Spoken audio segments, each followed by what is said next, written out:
আজকে আমাদের 5টি আপিল শুনানি হয়েছে এবং শুনানি অন্তে মাননীয় নির্বাচন কমিশন অ্যাপিলেট ট্রাইব্যুনাল 5টি মনোনয়ন বৈধ ঘোষণা করেছেন।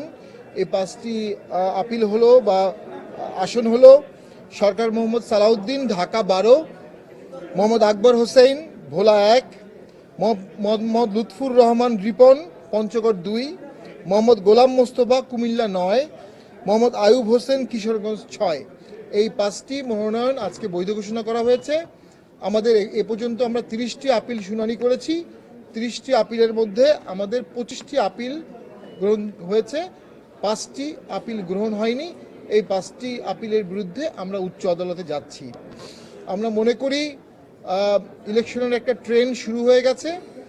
নির্বাচন কমিশনে মনোনয়ন জমা দেওয়ার তারিখ, মনোনয়ন যাচাই বাছাইয়ের তারিখ, আপিলের তারিখ, এগুলো এই ট্রেনের অগ্রযাত্রার ফসল।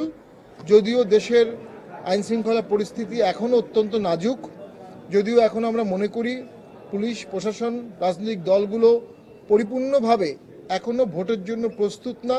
মানুষের মধ্যে আতঙ্কের ছাপ দেখা যাচ্ছে, মব এখনও দৃশ্যমান অ্যান্ড র্যামনেন্ট।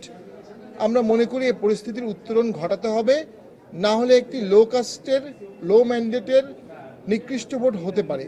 তার জন্য সবচেয়ে বেশি গুরুত্বপূর্ণ সেটি হচ্ছে মব, মিছিল, হামলা, ঘেরাও, এই কর্মসূচিগুলো বন্ধ করা। ইলেকশন পিরিয়ডে প্রার্থী ভোট চাবে, সেটাও 22 তারিখের পরে। তার আগ পর্যন্ত বিভিন্ন নামে বেনামে বিভিন্ন সংস্থাগুলো, বিভিন্ন অনিবন্ধিত সংস্থাগুলো, অনিয়ন্ত্রিত সংস্থাগুলো, তারা বিভিন্ন দলের প্রক্সি হিসাবে, বিভিন্ন স্টেক হোল্ডারের প্রক্সি হিসাবে, বিভিন্ন অশুভ এজেন্ডায় বিভিন্ন ধরনের মব করছে। স্বাভাবিক কার্যক্রম ব্যাহত হচ্ছে। এই স্বাভাবিক কার্যক্রম ব্যাহত হওয়ার দায় তাদেরকে নিতে হবে এবং সেটা ইলেকশনে ব্যবস্থাপনায়ও কিছুটা ঘাটতির সৃষ্টি করছে এবং সরকার এবং নির্বাচন কমিশনের কিছুটা দুর্বলতা প্রকাশ পাচ্ছে।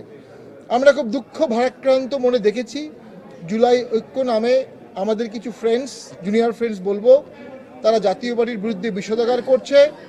তারা জাতীয় পার্টিকে ভোটে রাখতে চাচ্ছে না। তাদের ভাষ্য মতে তারা আমাদের বিরুদ্ধে রিট করেছে। আমি তাদেরকে মনে করিয়ে দিতে চাই, 16ই জুলাই থেকে শুরু করে 24 সালের 5ই আগস্ট পর্যন্ত এই সময়ে বিভিন্ন টকশোতে এই আন্দোলনের পক্ষে অত্যন্ত সরব ভূমিকা আমি রেখেছিলাম, সরকারের বিরুদ্ধে কঠোর সমালোচনা করেছিলাম। এই আন্দোলনের পক্ষে জিএম কাদের সংসদে দীর্ঘ বক্তব্য দিয়েছিলেন। তিনি বলেছিলেন এই ধরনের কোটা থাকা প্রয়োজন নাই, এই কোটার বিরুদ্ধে যারা যুদ্ধ করছে তারা নব্য মুক্তি সেনা। এবং আবু সাইদের মৃত্যুর পরে বাংলাদেশের একমাত্র সংসদ সদস্য, একমাত্র শীর্ষ রাজনীতিবিদ জিএম কাদের আবু সাইদের কবর জিয়ারত করেছিলেন। রংপুরে এই আন্দোলনে রংপুর জাতীয় পার্টি সম্পূর্ণরূপে অংশগ্রহণ করেছিল, মোহাম্মদপুরে করেছিল, সাভারে করেছিল। আমাদের তখনকার ছাত্র সমাজের সভাপতি আল মামুনের নেতৃত্বে ঢাকায় ছাত্র সমাজের বিশাল গ্রুপ এই আন্দোলনে অংশগ্রহণ করেছিল আমাদেরই ইঙ্গিতে, আমাদেরই নির্দেশে, এবং সেটার অসংখ্য প্রমাণ আছে। আল মামুন এখন এনসিপিতে অংশগ্রহণ করেছে, সে এখন এনসিপির নেতা, কিন্তু তখন সে ছাত্র সমাজের সভাপতি ছিল। আমরা মনে করি সম্পূর্ণ হীন উদ্দেশ্যে আমাদেরকে রাজনৈতিক প্রক্রিয়া থেকে দূরে রাখার চেষ্টা করা হচ্ছে। এর ভিতরে দেশের ধ্বংসের, গণতন্ত্র ধ্বংসের, ঐক্যমত ধ্বংসের, সার্বভৌমত্ব ধ্বংসের বিশাল ষড়যন্ত্র অন্তর্নিহিত।